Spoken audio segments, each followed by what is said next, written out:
Көшеде жүрген адамдарды ұстап алып, оларды құпия зертханаға алып кететін жедел жәрдем көлігінен қашып құтылғаннан кейін, жас карикатурист бұл жұмбақ, зұлымдыққа толы көліктің пайда болуын зерттей бастайды. Бүгін біз 1990 жылғы жедел жәрдем фильмінің оқиғасын шолып шығамыз. Нью-Йорк көшелерінің қақ ортасында комик суретшісі Джош досымен түскі ас ішуге барады. Жол бойы олар өрмекші адам туралы әңгімелесіп келеді. Кенеттен Джош кеше көріп көзі түскен қызды байқап қалады да, онымен сөйлесуге батылы жетеді. Қыздың артынан жүрген ол ақыры қызды қуып жетіп, өзін таныстырады және онымен кездесуді ұсынады. Күткендей, бейтаныс адамның шақыртуын жас қыз қабылдамайды, бірақ Джош барынша тырысып, оның сенімін біртіндеп жаулап ала бастайды. Жолда қыз өзін нашар сезіне бастайды, себебі оның диабеті бар еді. Ақыры көшенің қақ ортасында есінен танып қалады. Джош бірден оған көмектеседі және жанында болуға уәде береді. Бірақ жақын маңдағы бір белгісіз адам оқиғаны көріп, лимузиннің ішінен жедел жәрдем шақыртады. Біраз минуттан кейін жедел жәрдем келіп, әлгі қызды алып кетеді. Қыз өзінің есімі Шерил екенін айтады. Джош та қызбен бірге барғысы келеді, бірақ медбикелер оны кіргізбейді. Ол кейінірек ауруханаға барамын деп уәде береді. Бірнеше сағаттан соң Джош өзінің жұмыс орнында, яғни Marvel Comics компаниясында болады. Кезекшілігін аяқтап, ол тікелей Стэн Лиге барып, ауруханаға бару үшін жұмыстан ерте босатуды сұрайды. Marvel басшысы оны жіберуге рұқсат береді. Ал Джош гүл шоғын алып, ақыры ауруханаға келеді. Ол тіркеу бөлімшесіне барып, Шерил туралы сұрайды. Бірақ мұнда есімді немесе сипаттағы адам тіркелмеген болып шығады. Кейін ол бір медбикемен сөйлесіп, оның кеңесі бойынша жақын маңдағы басқа ауруханаға барып көреді. Алайда ол жақта да ешкім бұл қызды білмейтін болып шығады. Ал жағдайды қиындататыны, Джош Шерилдің тегін білмейді. Өкінішке қарай, Шерилді ұстап алып, оны құпия зертханаға жеткізеді. Жұмбақ дәрігер өзінің құрбандарына тәжірибе жасай бастайды. Шерил көмек сұрап айқайлайды, бірақ оны зембілге байлап тастаған. Ал дәрігер басқа науқастардың мазасын алмас үшін оның аузын жабады. Ал бұл уақытта Джош полиция бөліміне барып, бүкіл оқиғаны Франкқа айтып береді. Франк комикстерге аса қызыға қоймайтын ашушаң лейтенант. Соған қарамастан Джош оған Шерилдің бейнесі салынған суретті және қызды алып кеткен жедел жәрдем көлігінің сызбасын табыстайды. Бірақ ол қыздың тегін білмегендіктен суреттер де, оның айтқандары да тергеу үшін аса пайдалы болмайды. Джош полиция бөлімшесінен шығып кетеді, бірақ осы сәтте оған полицей Сандра жақындап келіп, көбірек дәлел жинаса көмектесуге уәде береді. Джош қыздың жоғалып кеткенін анықтау үшін дәлел жинауға уәде етеді, бірақ келесі күні ол қаланың ауруханаларына қоңырау шалғанда ешкім Шерил туралы білмейтін болып шығады. Бұл жағдай оның жүйкесіне әсер етіп, жұмысында да қиындықтар туғызады. Marvel компаниясында Стэн Ли Джошты жаңа супер қаһарман Доктор Стронг туралы комикстердің уақытында тапсырылмай жатқаны үшін сөгіп тастайды. Суретші бәрін уақытында орындаймын деп уәде етеді, ал бастығы оны орындауға тиіс екенін, әйтпесе Marvelде жақсы мүмкіндіктен айырылуы мүмкін екенін ескертеді. Джош жұмысын жалғастыра береді, бірақ үзіліс кезінде ол Нью-Йорк көшелерін аралап, Шерилдің суреті салынған парақшаларды көрсетіп, оны біреу білетін шығар деген үмітпен іздей бастайды. Ұзақ ізденістерден кейін ол ақыры Шерилдің бөлмелесін табады. Ол да диабетпен ауырады екен. Қыз жағдайды естігенде дереу Шерилге қоңырау шалады.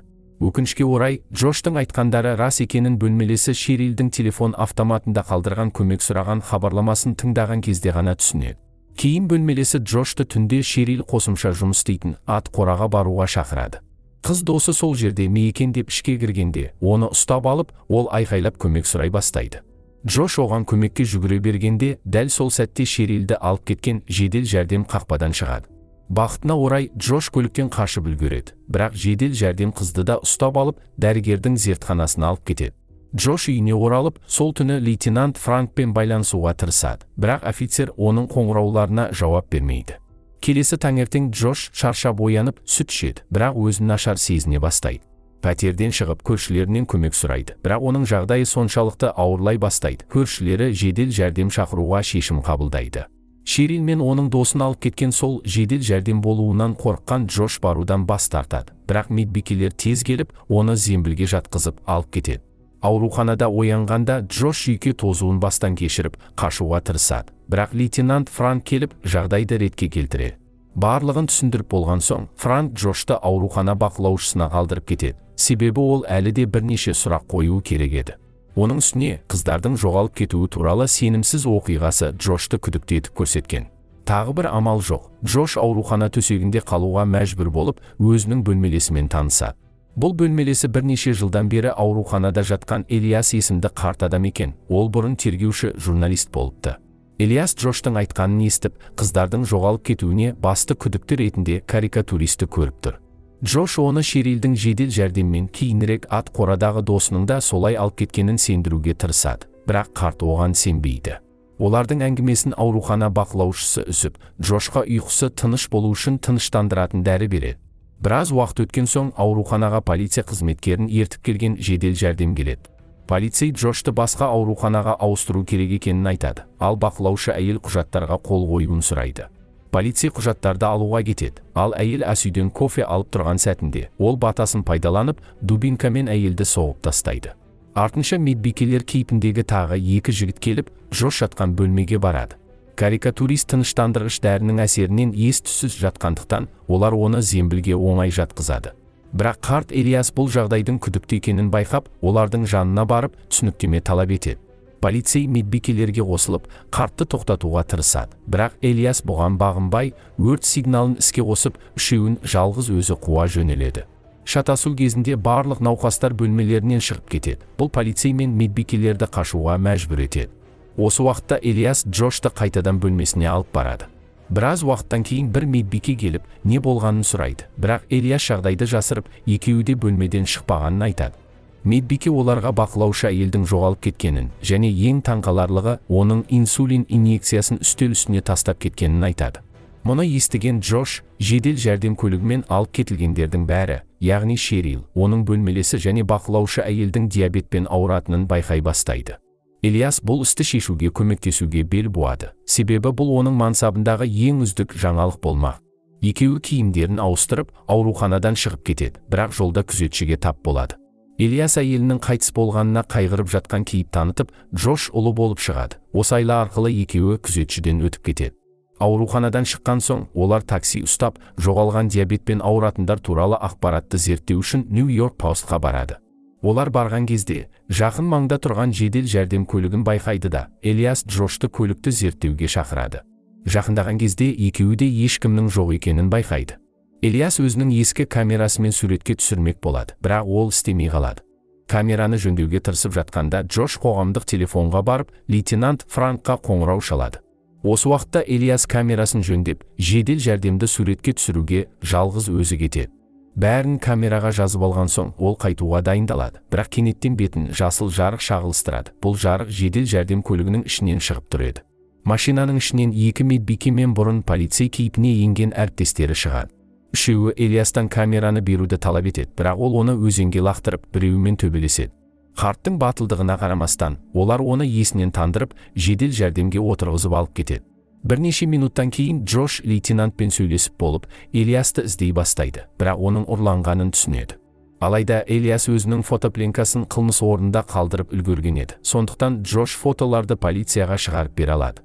Осы кезде лейтенант Франк Джош айтқан мекенге келуге жақын қалады, бірақ жолда жылдам жүріп бара жатқан жедел жәрдемді көріп, оны қуа жөнеледі.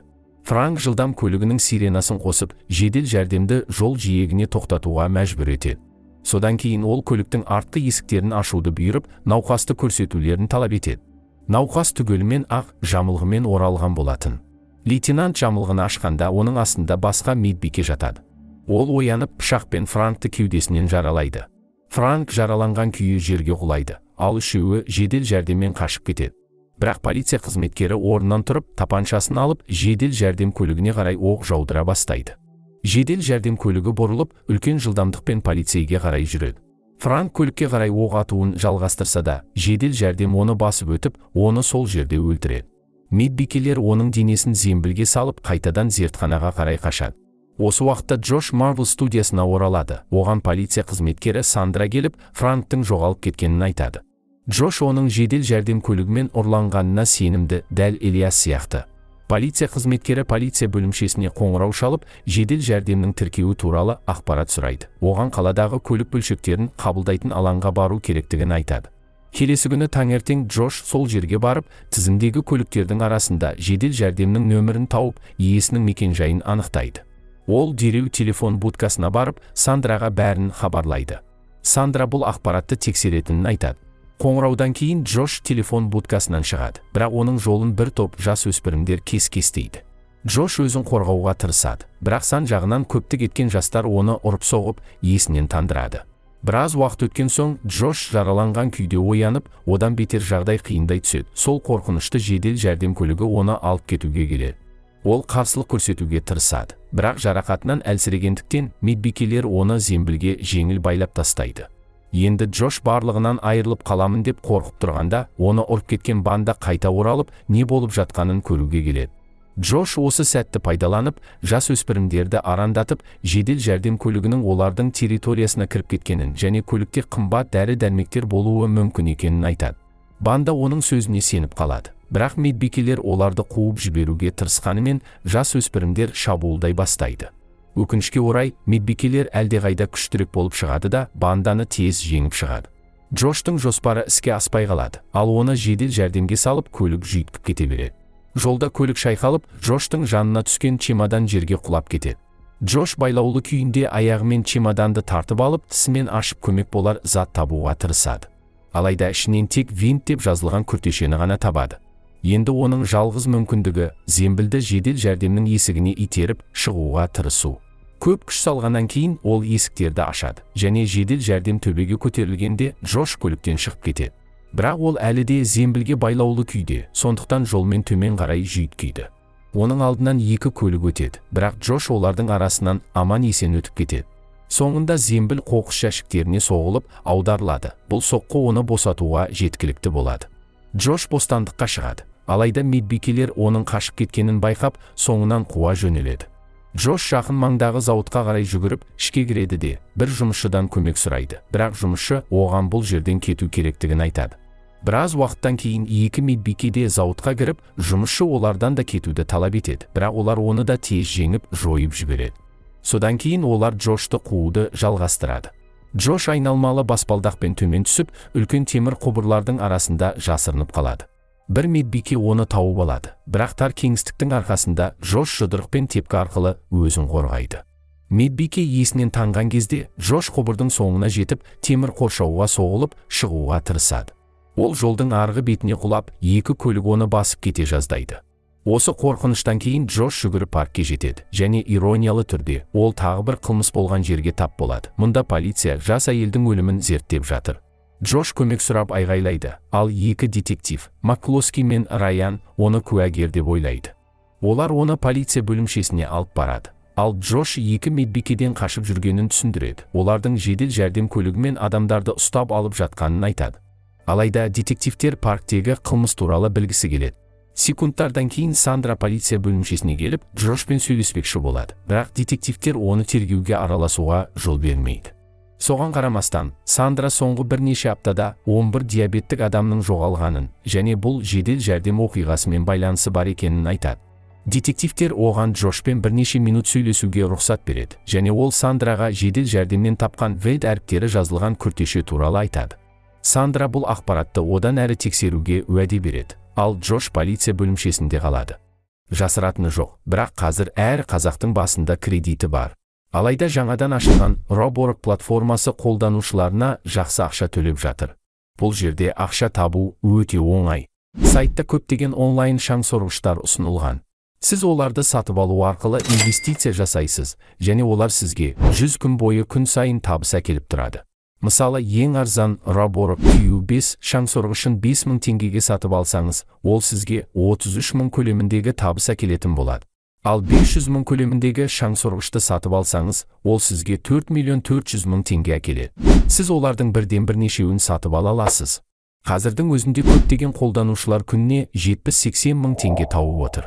Тез арада төмендегі сілтеме арқылы өтіп, тіркеліңіз және өзіңіздің ақша шығаратын шаңсорғышыңызды сатып алыңыз. Осы уақытта құпия зертханада есінен танған дәрігер Элиясты зембілге байлап ұстап тұрады. Қарт кісі дәрігердің ниетін сұрайды. Ал дәрігер қазіргі заманғы медицинаның шектеулеріне байланысты диабеттік науқастарға жасырын эксперименттер жүргізетінін және нәтижелерден пайда табуға тырысатынын айтады. Элияс өзінің диабеттік емес екенін айтады, бірақ дәрігер оны кепіл ретінде қолданып, ғылыми эксперименттерін жариялау үшін дұрыс сәтті күтіп жүргенін айтады. Қарт кісі қарсылық білдіруге тырысады, бірақ дәрігер оны беттен ұрып, ауырсындыратын дәрі егіп жібереді. Алыс жерде Сандра полиция файлдарынан айғақтар іздеуді жалғастырады. Кенеттен ол қағаздарға кофе төгіп алады, бірақ тазалауға тырысып жатқанда, Вен сөзі адамның аты емес, Вантедж деп аталатын түнгі клубтың атауы екенін анықтайды. Полиция қызметкері сол жерге барады, және күткендей, клуб ішінде сол қорқынышты жедел жәрдемді табады. Ол дереу полиция бөлімшесіне қоңырау шалып көмек сұрайды, бірақ телефонды алған детектив Макклоский бұл әңгімені тыңдағысы келмей, телефонды қоя салады.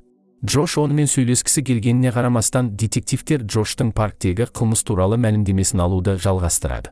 Джош олардың ережесіне бағынғандай болып, Сандра зерттеп жатқан екі медбике сол қызды паркке өлтіргенін айтады, және олар Сандра жүрген түнгі клубқа бару керектігін айтады. Детективтер Джошты клубқа алып баруға келіседі, өйткені Сандра қиындыққа тап болған сияқты. Клубтағы адамдардың ортасында екі жігіт Сандраның назарын аударуға тырысады, және ол олардан құтылу үшін бірімен билеуге келіседі. Алайда жігіт жақынырақ әрекет ете бастағанда, Сандра оны мұрнынан баспен соғып, есін шығарады.